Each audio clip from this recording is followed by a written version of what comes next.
ఇక ఇంకొంచెం చరిత్ర రాసుకుంటే 2014లో ఆ నేత గెలిచేటప్పుడు అప్పటి ఓ ప్రముఖ నేత కొంత కీడు చేస్తే ఈ పిఏ అతనికి మించి నేతకు కీడు చేశాడట.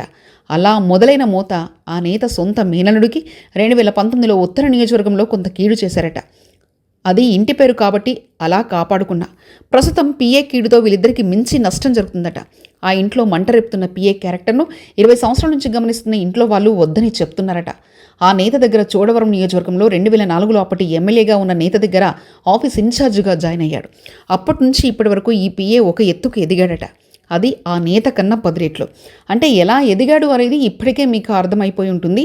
ఈ పిఏ పేరు చెప్తే మాస్ సినిమాలో డైలాగ్ గుర్తుకొస్తుందట.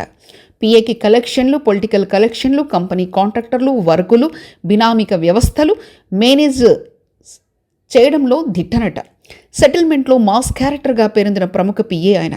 2004 చోడవరం నుంచి 2025 భీమిలి నియోజకవర్గం వరకు అటు అధికారులకు ఇటు అనధికారులకు తలలో నాలుకలా తయారాడట. ఇతని పేరు చెప్తే ప్రతి ఒక్కరి గుండెల్లో గుబులు రేగుతుందట.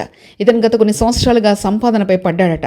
విశాఖపట్నంలో శ్రీకాంత్ నగర్ అరిలోవాలో 6 ఖాళీ ప్లేసులుంటే సరాసరి 1800 గజాలు ఉన్నదట. అలాగే ఎంవిపి కాలనీలో ఆ నేతకు మించి ఇల్లు సెక్టార్ 6లో కట్టాడట. ఈ గృహప్రవేశానికి ఆ నేతకు కూడా తెలియకుండా ఆయననే గృహప్రవేశం చేశాడట. ఇక ఈ పిఏ ఎమ్మెల్యే గురించి చెప్పడం వేస్ట్. పిఏ గురించే 4-5 కథనాలు చెప్పుకుందాం. ఆధారాలతో సహా అక్షర శిల్పం మీ ముందుకొస్తుంది.